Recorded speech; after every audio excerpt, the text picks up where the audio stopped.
Querer é poder. Você tem que querer. Jesus sempre faz aquela pergunta. Ele sempre está em sintonia. Que queres que te faça? Ele sabia o que a pessoa precisava. Mas ele quer saber se você quer. Porque Deus é sempre bom. Deus sempre será o médico dos médicos. Ele é. Mas você tem que querer ser curado. Você tem que querer vir para o meio. Você tem que querer ser transformado. Não, pastora, deixa do jeito que tá bom, eu estou resolvendo aqui do mesmo jeito e eu estou fazendo do jeito que eu aprendi. Não é assim?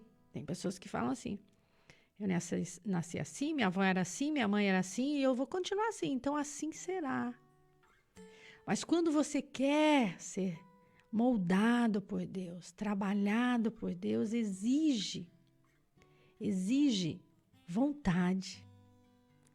Então, Deus, ele respeita a sua liberdade, o seu jeito, como você quer viver. Mas ele quer te ajudar a dar uma leveza, porque está pesado. Você sabe que você está com pesos que não são seus. Você está repetindo situações que não precisa repetir. Passa ano e vira ano e você está no mesmo lugar. Então, Deus é um Deus de transformação, de restauração, de restituição. Você conhece essas palavras? Restauração dá trabalho. Restituição dá trabalho.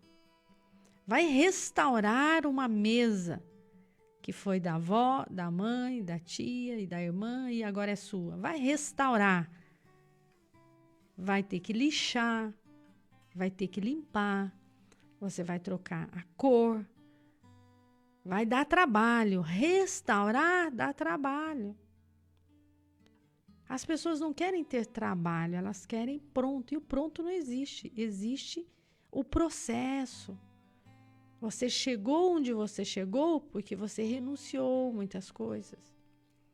Então, transformar, renovar a mente, mudar o seu pensamento ruim para um pensamento bom, exige bons hábitos. Exige bons hábitos. Seus hábitos ruins aumentaram, então vamos melhorar os bons hábitos. O amor próprio, o bom senso, a flexibilidade, amar a si mesmo, cuidar de você. Entender você para entender o outro. Entender você para entender o outro. Quando Jesus ele nos transforma, tudo se faz novo. Aquele que está em Cristo, ele é nova criatura. Nova pessoa, nova mentalidade, novos pensamentos, novos amigos, novo vocabulário. Tem paz no seu lar, tem paz. Você está em guerra, são muitos conflitos, mas a sua mente está em paz. Pastora, a senhora nem sabe o que eu passo aqui, mas com Deus eu consigo gerenciar todos esses conflitos, porque é Deus que faz. Então é isso que nós estamos vivendo. Uma vida transformada pelo poder da palavra. É Deus que convence, queridos. Você não vai convencer com a sua amizade, com o seu blá, blá, blá. É a palavra que vai convencer. Por isso você tem que mergulhar nela. Você tem que saborear ela. Você tem que dar tempo para ela entrar no seu espírito. Pastor Edson. Exatamente. Uma coisa importante que precisamos compreender é que Deus é um Deus de relacionamento. E que a pessoa que não entende isso e só está atrás das bênçãos, ela não vai ser feliz completamente, não é? Porque Deus é um Deus generoso, recompensador. Hebreus fala sobre a fé no capítulo 11 e o verso 6, que é famoso, pelo menos a gente lê bastante aqui, que diz que sem fé é impossível agradar a Deus. Porque é necessário que aquele que se aproxima de Deus creia que Ele existe. E Ele é galardoador. O que é galardoador? Recompensador daqueles que o buscam. Então, o relacionamento com Deus tem que ter a fé. A fé em quem? Em Cristo. Jesus é o autor e consumador da fé. Então, quando você pede algo para ele, é bíblico, é bacana, é legal. Mas não podemos ser como aquela criança birrenta, que fica fazendo birra, né? Ou aquele que fica só pedindo, sendo que Deus já te deu tanta coisa. Eu estava falando com ele de madrugada e falei, olha, eu não vou pedir nada, eu só quero agradecer, porque só de eu ser salvo, saber que o meu nome está escrito no livro da vida, ter certeza da minha salvação, isso já está ótimo, está excelente. O que vier a mais são os benefícios, né? A graça de Deus, o favor de Deus. Então, quando você está muito assim querendo só as bênçãos temporais, você não cresce espiritualmente. Aprenda isso aqui. A gente está sempre ensinando essas coisas. Talvez hoje falando com uma linguagem talvez diferente, outras palavras. Exemplo, você pede um carro, por exemplo, né? E você consegue, com seu trabalho, seu esforço, você vai lá e você compra um carro. Daqui a pouco virou normal. Então, um carro, uma casa, uma propriedade, tudo isso é bacana. Qual o problema? Ganhando ou comprando, fazendo a coisa honesta, não tem problema. O que não pode é você colocar o seu coração nas coisas materiais. Tem uma diferença. As coisas materiais não podem dominar o teu coração. Você pode ter, mas elas não podem ter o teu coração. Entendeu? Então você tem que compreender isso. Então você tem que, primeiro, você tem certeza que você está salvo?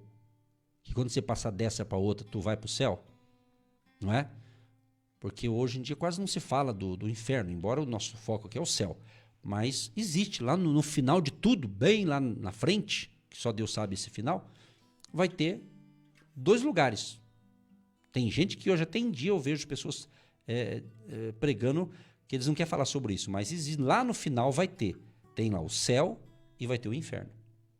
Claro que você não deve vir para Deus com medo de ir para o inferno. Aí você talvez não esteja certo com o seu ponto de vista, o seu pensamento. Mas de fato. E hoje em dia tem gente por aí falando um monte de coisa, até querendo amenizar para todo mundo como se não tem um inferno. Mas tem. A Bíblia diz que tem. Se a Bíblia diz que tem, então tem. Mas o foco nosso não é o inferno. O foco nosso é caminhando para o céu. Caminhando para Canaã celestial, vida eterna. Porém, enquanto estamos aqui nesse mundão aqui, o que Jesus diz? O mundo jaz no maligno. Então você sabe que aqui nessa terra é desafio, né? Você está feliz, você está contente, mas de repente um dia você está triste, você está com algum problema. Por quê? Estamos no planeta Terra. Enquanto estamos aqui, tem essas circunstâncias. Agora, se eu desejo ser feliz, se eu desejo realmente caminhar com Deus, eu não posso caminhar com Deus pelas circunstâncias. Você pode estar enfrentando um problema complicado, mas isso não pode tirar o teu foco de Deus, na confiança que Ele está cuidando de cada detalhe. Às vezes, Deus, Ele não livra a gente de um problema, mas dentro do problema, Ele nos dá livramento e nos dá graça para superar e vencer. Tem muitos termos bíblicos, né? Exemplos, né? O que eu gosto de falar sempre o pessoal lá do Antigo Testamento, lá, o Daniel, por exemplo, né? O cara temente a Deus, fazendo a coisa certa, e de repente ele é colocado ali na cova dos leões. Quem lê Bíblia conhece a história. Se você não conhece, ele era temente a Deus, ele estava em destaque ali, de repente alguém quis achar uma falha em Daniel e não encontrou. Encontrou, sabe aonde? Sabe qual foi o defeito de Daniel? Ele orava 3 vezes ao dia. Aí os caras não acharam defeito nele, uma falha, né? E daí o que aconteceu? Aí foram pro rei lá e falaram, rei, o senhor tem que escrever uma lei, um edito aí. Durante 30 dias ninguém vai buscar nenhum tipo de Deus, só a majestade. E Daniel não sabia disso aqui. Aí escreveram lá, o rei assinou. Depois que o rei assinou o edito, não tinha volta. 30 dias. Aí Daniel ficou sabendo disso e Daniel tinha o hábito, Daniel tinha o costume de orar 3 vezes ao dia. Quando assinou esse decreto, ele continuou orando. Ele continuou falando com Deus. Aí diz a Bíblia que aquele pessoal lá que estava querendo puxar o tapete de Daniel, vamos assim dizer, né? Diz a Bíblia que eles foram até o local que Daniel orava. Ele orava com as janelas para Jerusalém e a galera passou lá. Se fosse nos dias de hoje, eles passavam lá e tiravam uma selfie, uma foto, alguma coisa assim com o celular e já publicavam na rede social, como muitos estão fazendo essas coisas aí por aí, essas bobagens, né? Então, faria o mesmo. Fizeram e chegou ao rei. Tá aqui, ó, Daniel tá desonrando aqui. O rei gostava muito de Daniel.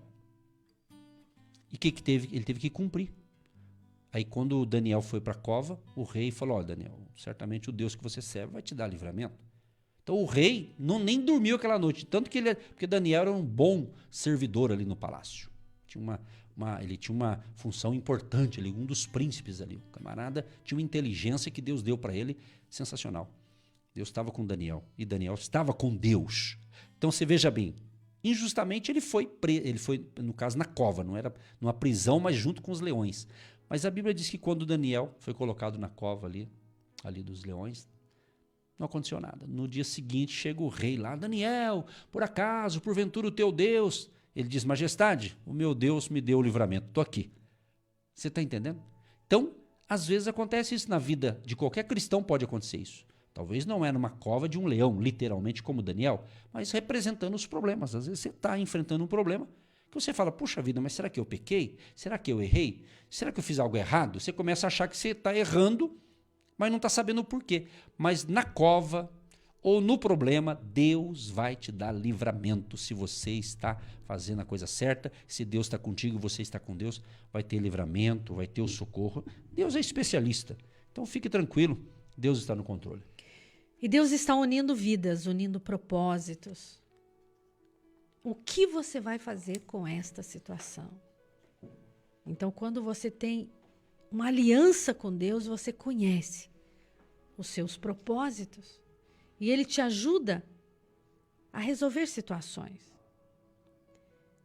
Porque Mateus 19, capítulo 6, declara: uma vez que já não são dois, mas um só, que ninguém separa aquilo que Deus uniu. Então Ele vai unindo duas pessoas para construir uma família, um relacionamento. Então, muitos casais, eles estão brigando entre eles e tem que resolver o problema. Não é com ela, não é com ele, é o problema.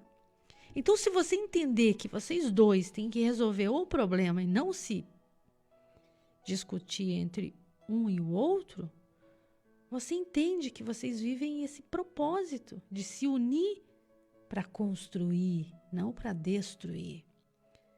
Então, agindo Deus quem impedirá, Ele restaura famílias, casamentos, restitui, restaura sim. Então, para de ouvir aqueles que não entendem essa palavra. E mergulhe na palavra de Deus. Ele faz aliança com você, você faz aliança com Ele. Então, é o propósito desse casamento, desta família, construir, refazer, reconstruir, começar de novo. Bem, me perdoa, nós vamos ter que viver junto, mas vamos mudar aqui esse pensamento. Tira aí essa amizade que está te destruindo. Então você tem que resolver situações e seguir o seu propósito.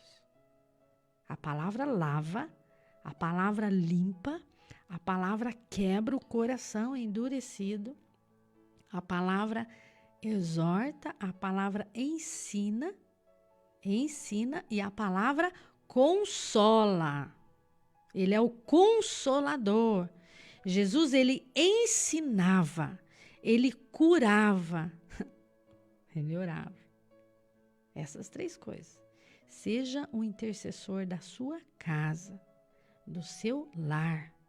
Você liga o rádio, liga o computador e você está ouvindo a oração dos milagres.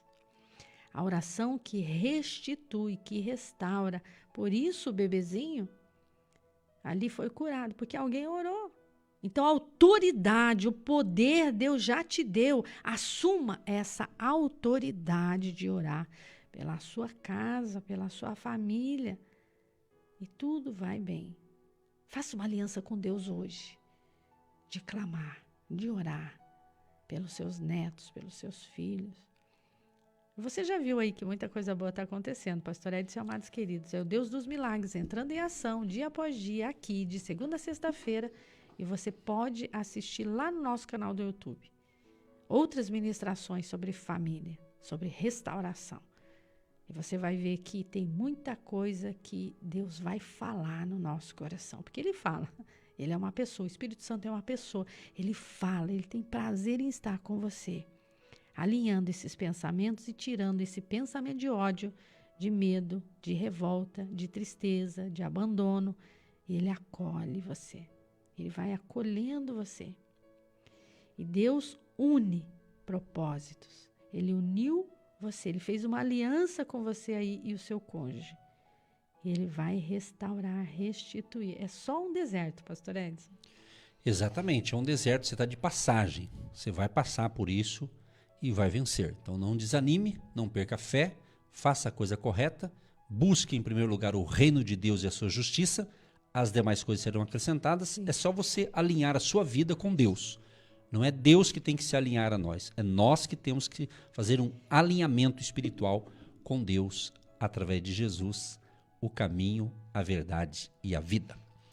Querido Deus, pedimos uma bênção especial para os intercessores que nos apoiam, nos dando cobertura na oração. Fortaleça a fé, o ânimo e as forças de cada um deles. Homens e mulheres, sejam abençoados e protegidos pelo Senhor. E também abençoa as colunas daqueles que ofertam e semeiam no agindo Deus. Libera também a tua bênção da abundância e que ainda hoje um milagre alcance a todos. Oramos e os abençoamos no poderoso nome de Jesus. Amém e graças a Deus. Amém, graças a Deus. Você que se identifica com o nosso ministério Agindo Deus, quem impedirá? E tem interesse em investir uma oferta missionária em nossa programação? Torne-se um agente de Deus e faça parte dessas pessoas de fé que semeiam com fé e vão colher o que semeiam. Anote: Banco do Brasil, agência 1243-2, conta corrente 68630-1. Que Deus prospere a sua vida. Agindo Deus, quem impedirá? De segunda a sexta, uma palavra para abençoar sua vida.